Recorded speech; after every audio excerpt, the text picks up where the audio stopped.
মনে হচ্ছে মারা গেছে রে।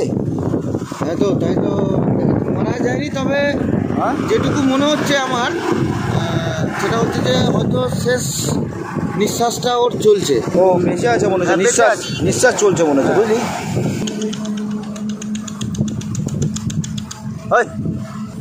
হ্যাঁ বেঁচে আছে কিন্তু চোখটাও হালকা হালকা খুলছে।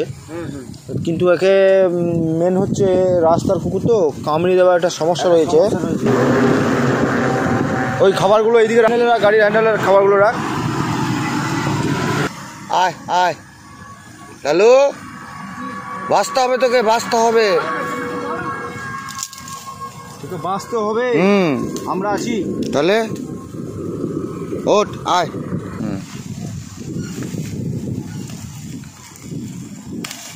খাবারটা দিলে খানিকটা ও ভরসা পাবে।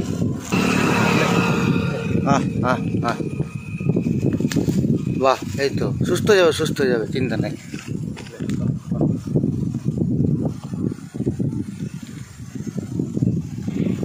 প্রচুর খিদে আছে।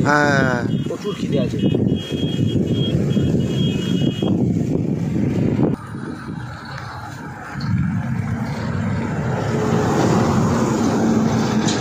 আর রুটি আরও নিয়ে এলে ভালো। বেশ আনা যাবে, অসুবিধা কিছু নাই। খাক একটু যদি পানির ব্যবস্থা থাকতো যদি আশেপাশে, তাহলে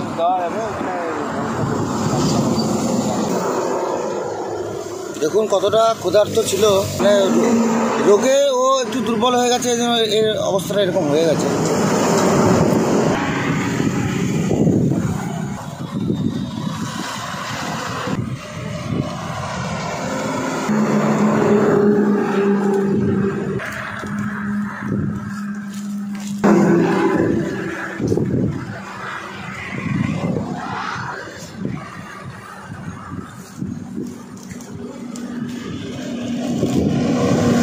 ইনশাআল্লাহ ঠিক হয়ে যাবে।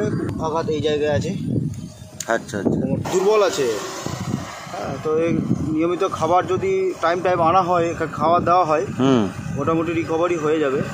প্রাণীরা এই ধরনের গরু, ছাগল, কুকুর এরা যখন মানে খেতে পারে, কোনো কিছু খেতে পারে, তার মানে এরা 80% এরা মানে ঠিক হয়ে যাওয়ার চান্স থাকে। হ্যাঁ,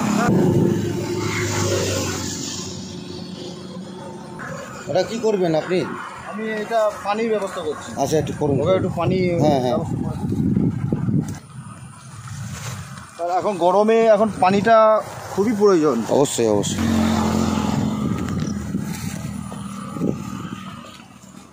পানি পরিষেবাও আছে তোমার জন্য।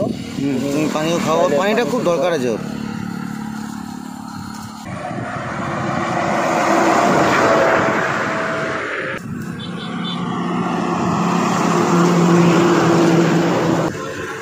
হ্যাঁ, আশা করি ওর খেতে আর অসুবিধা হবে না, পানিটা খেতে আর অসুবিধা হবে না।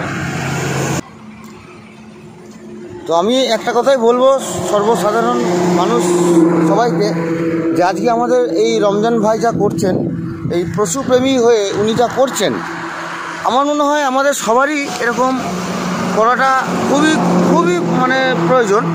কারণ দেখুন, আমরা খেতে না পারলে, আমাদের কাছে টাকা পয়সা না থাকলে আমরা মানুষের কাছে চাইতে পারি, কিন্তু এরা তো কেউ চাইতে পারে না, এরা বলতে পারে না।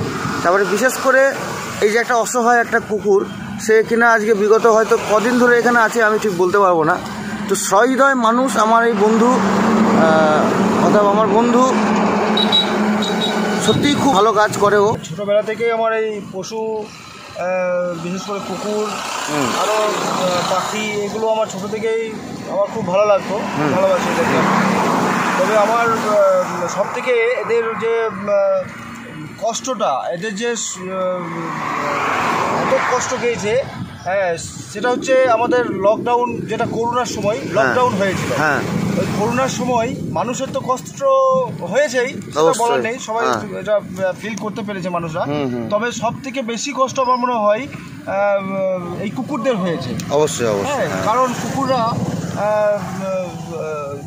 অনেক হোটেলের খাবারের নির্ভরশীল। ওরা অনেক হোটেল মানে চালু থাকলে ওরা ঠিকমতো খাবারটা পায়। তো সে জায়গায় হোটেলগুলো বন্ধ হয়েছিল লকডাউনে, হ্যাঁ, তো ঠিকমতো ওরা খাবার পাচ্ছিল না। আর মানুষরা তো নিজেরাই নিজেদেরকে নিয়ে শশব্যস্ত। সহৃদয় মানুষ, পশুপ্রেমী, তারা অবশ্যই যতটা পেরেছে সহযোগিতা করেছে। তবে বেশিরভাগ এরা না খেতে পেয়ে বেশিরভাগ কুকুর অবহেলায় মৃত্যু হয়েছে। ঠিক। ভিডিওটা যারা দেখবেন পরে, তাদের উদ্দেশ্যেও আমি একটা কথা বলতে চাই যে মানুষকে দেখে শিখুন এবং পশু পাখি এদের জন্য থাকুন পাশে। এক প্রকার যখন এলাম আমরা, তখন প্রায় ভেবেই নিয়েছিলাম যে কুকুরটা হয়তো মারাই গেছে, কিন্তু যাই হোক দেখুন একটু পেটে খাবার পরাতে, একটু জল পানি খাওয়াতে খানিক সুস্থ আছে। আই হোপ ভগবানের কৃপায়, আল্লাহর দোয়ায় যেন সুস্থ হয়ে যায়, আমরা এই কামনা করব। আপনার সামান্যটুকুতে একটা দুনিয়া পাল্টে যাবে না, তবে ওর দুনিয়াটা পাল্টে যাবে। তো সকলকেই বলবো এদেরকে একটু দেখবেন। ধন্যবাদ।